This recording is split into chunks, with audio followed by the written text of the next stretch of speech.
महाकुंभ की पौराणिक कथाएं आज हम बताएंगे कि इसका क्या महत्व है और इसके पीछे की कहानी क्या है। नमस्कार भाइयों और बहनों, स्वागत है आपका हमारे चैनल पर, जहां हम आपको भारतीय संस्कृति, इतिहास और पौराणिक कथाओं की अद्भुत और रोचक कहानियां से जोड़ते हैं।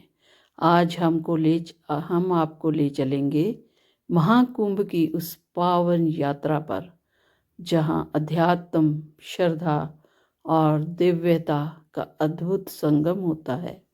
अगर आपको हमारी इस कोशिश से आनंद मिलता है तो हमारे चैनल को सब्सक्राइब करें, इस वीडियो को लाइक करें। तो चलिए शुरू करते हैं आज की हमारी कथा, महाकुंभ की पौराणिक कथाएं।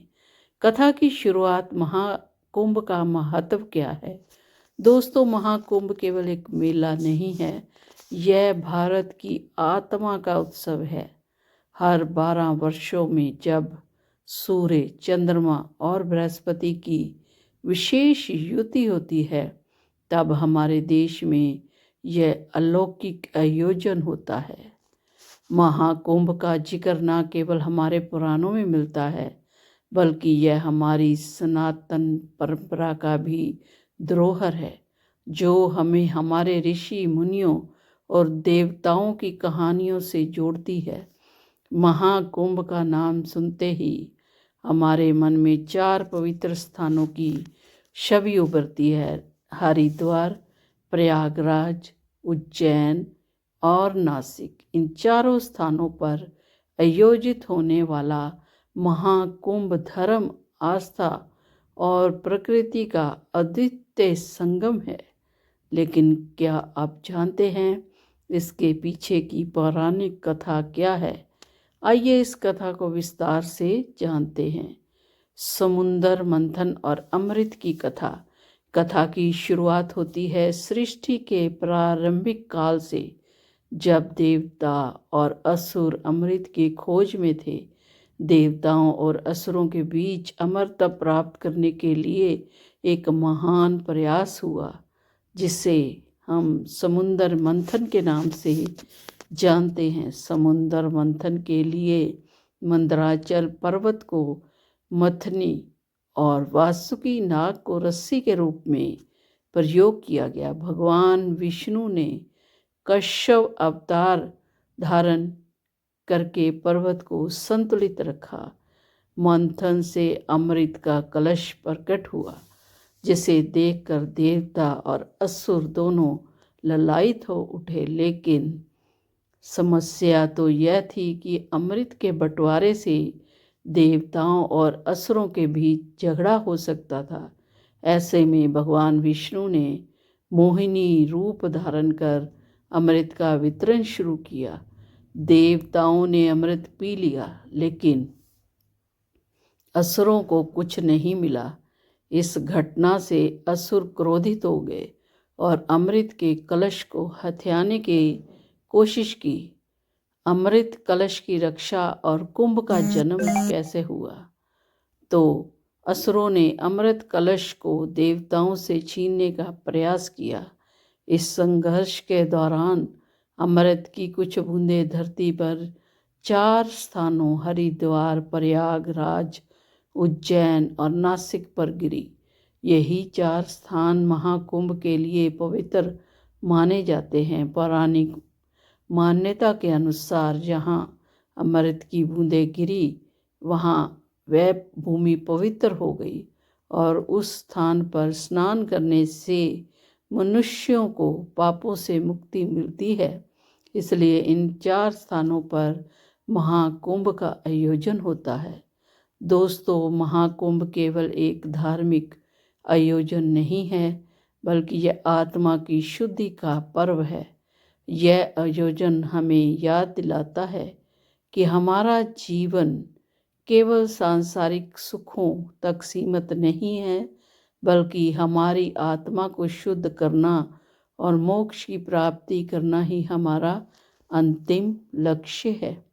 महाकुंभ में स्नान करने का धार्मिक महत्व यही है कि गंगा, यमुना और सरस्वती संगम में डुबकी लगाने से हमारे सभी पाप नष्ट हो जाते हैं। ऐसा माना जाता है कि महाकुंभ के समय इन नदियों में देवताओं का वास होता है। कुंभ से जुड़ी और भी कई रोचक कथाएं हैं। कहते हैं कि कुंभ के समय दिव्य साधु, संत और महात्मा इस पवित्र आयोजन में भाग लेने आते हैं।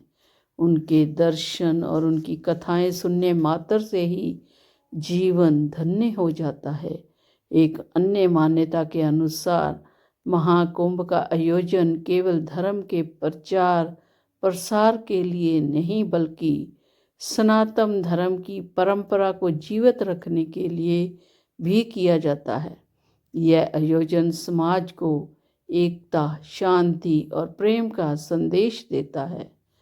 दोस्तों, आज के आधुनिक समय में महाकुंभ ने न केवल भारत बल्कि पूरे विश्व में अपनी पहचान बनाई है। लाखों करोड़ों श्रद्धालु इस आयोजन में भाग लेने आते हैं। महाकुंभ न केवल धार्मिक बल्कि सामाजिक और सांस्कृतिक दृष्टि से भी महत्वपूर्ण है। यह हमारी परंपरा और आधुनिकता के बीच का सेतु है। सरकार और स्थानीय प्रशासन इस आयोजन को सफल बनाने के लिए बड़े स्तर पर तैयारी करते हैं। पवित्र नदियों को साफ करना, साधुओं संतों के लिए विशेष व्यवस्थाएं करना और श्रद्धालुओं की सुरक्षा सुनिश्चित करना, यह सब महाकुंभ के आयोजन का हिस्सा है।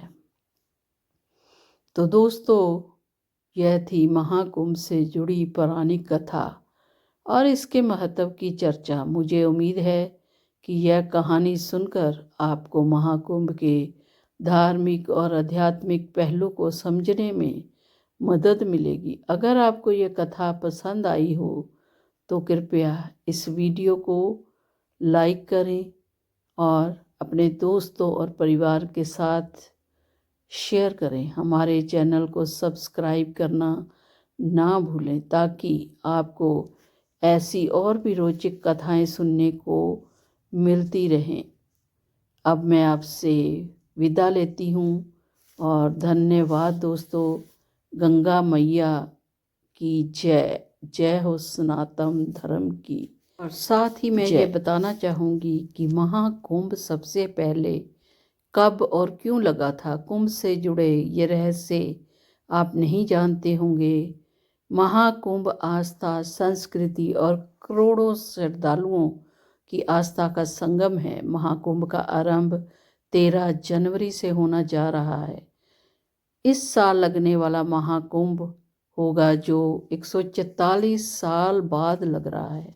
महाकुंभ का इतिहास वर्षों पुराना है। तो आइए जानते हैं महाकुंभ का आयोजन सबसे पहली बार कब और कहाँ हुआ था। साथ ही जाने पुराणों में वर्णित महाकुंभ से जुड़े कुछ रहस्य। महाकुंभ करोड़ों श्रद्धालुओं की आस्था का प्रतीक है। महाकुंभ सिर्फ एक मेला नहीं है, बल्कि यह आस्था, परंपरा और हिंदू संस्कृति का संगम है। श्रद्धालुओं के लिए यह एक पवित्र एहसास है जिसका इंतजार सभी श्रद्धालुओं को बेसब्री से रहता है। इस साल 13 जनवरी से लगने जा रहा है महाकुंभ का मेला कई मायनों में बेहद खास होने वाला है।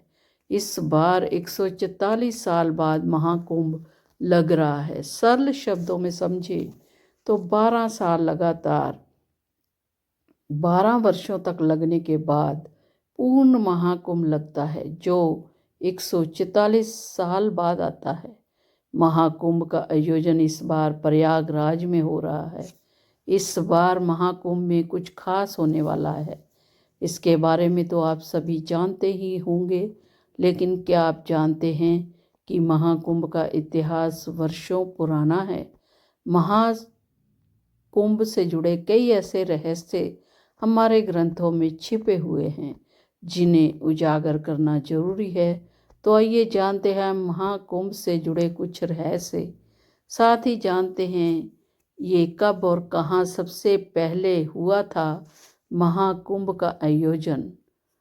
तो कुछ ग्रंथों में उल्लेख है कि सतयुग में भी इस मेले का आयोजन किया जा रहा था, और हालांकि किसी भी पुराण में विस्तार से इसके बारे में नहीं बताया गया है कब और कहाँ हुआ, ये अस्पष्ट है।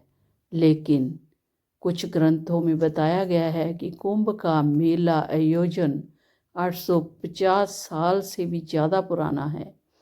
आदि शंकराचार्य द्वारा महाकुंभ की शुरुआत की गई थी। कुछ कथाओं में बताया गया है कि कुंभ का आयोजन समुद्र मंथन के बाद से ही किया जा रहा है, जबकि कुछ विद्वानों का कहना है कि गुप्त काल के दौरान से ही इसकी शुरुआत हुई थी। लेकिन सम्राट हर्षवर्धन से इसके प्रमाण देखने को मिलते हैं। इसी के बाद शंकराचार्य और उनके शिष्यों द्वारा सन्यासी अखाड़ों के लिए संगम तट पर शाही स्नान की व्यवस्था की गई थी। हालांकि कुछ ऐतिहासिक साक्ष्य यह भी मिलते हैं कि जिनसे सिद्ध होता है कि कुंभ का आयोजन राजा हर्षवर्धन के राज्यकाल से प्रारंभ हुआ था। प्रसिद्ध चीनी यात्री हेनसांग जब अपनी भारत यात्रा के बाद उन्होंने कुंभ मेले के आयोजन का उल्लेख किया था।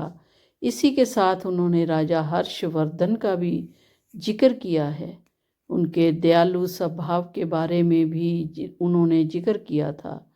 हेनसांग ने कहा कि राजा हर्षवर्धन लगभग हर 5 साल में नदियों के संगम पर एक बड़ा आयोजन करते थे, जिसमें वे अपने पूरे कोष गरीबों और धार्मिक लोगों को दान में दे दिया करते थे।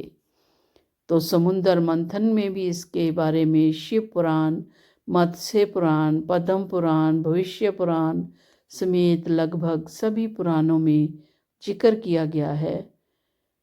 मान्यता है कि समुद्र मंथन के दौरान जब अमृत कलश बाहर आया था, तब देवताओं और राक्षसों के बीच तनातनी के और संघर्ष को कम करने के लिए भगवान विष्णु ने मोहिनी अवतार लिया था। इसके बाद जब देवताओं और राक्षसों के बीच संघर्ष काफ़ी ज़्यादा बढ़ गया, तो इंद्रदेव के पुत्र जयंत को यह अमृत कलश सौंप दिया गया। जयंत कौवे का रूप धारण कर राक्षसों से अमृत कलश को छीनकर उड़ चले थे। तब वह घट को लेकर भाग रहे थे, तो अमृत कलश की कुछ बूंदें प्रयागराज, उज्जैन, हरिद्वार और नासिक में गिरी। जहाँ जहाँ अमृत कलश की बूंदें गिरी, वहाँ कुंभ मेले का आयोजन किया जाता है। तो जब जयंत कौवे के रूप में अमृत कलश को लेकर जा रहे थे, तो उनकी जीभ पर भी अमृत की कुछ बूंदें लग गई थी, का धरातल जिस वजह से कौवे की लंबी आयु है। ऐसी मान्यता है। ऐसा कहा जाता है जो व्यक्ति जब नदियों के संगम में तो दुर्घटना में शाही स्नान करता है, अमृत कलश लेकर जब जयंत भाग रहे थे, इसीलिए प्रयागराज में इसका महत्व उज्जैन, अधिक माना जाता है और नासिक में अमृत की बूंदें गिरी। तो आज के आधुनिक युग समय में महाकुंभ ने न केवल भारत बल्कि पूरे विश्व में अपनी पहचान बनाई है। लाखों करोड़ों श्रद्धालु इस आयोजन में भाग लेते आए हैं। महाकुंभ न केवल धार्मिक बल्कि सामाजिक और सांस्कृतिक दृष्टि से भी महत्वपूर्ण है। यह हमारी परंपरा और आधुनिकता के बीच का सेतु है। सरकार और स्थानीय प्रशासन द्वारा इस आयोजन को सफल बनाने के लिए बड़े स्तर पर तैयारी करते हैं। पवित्र नदियों को साफ करना, साधु संतों के लिए विशेष व्यवस्थाएं करना और श्रद्धालुओं की सुरक्षा सुनिश्चित करना, यह सब महाकुंभ के आयोजन का हिस्सा है। तो दोस्तों, यह थी महाकुंभ से जुड़ी पौराणिक कथाएं और इसके महत्व की चर्चा। मुझे उम्मीद है कि यह कहानी सुनकर आपको महाकुंभ के धार्मिक और आध्यात्मिक पहलू को समझने में मदद अवश्य मिलेगी।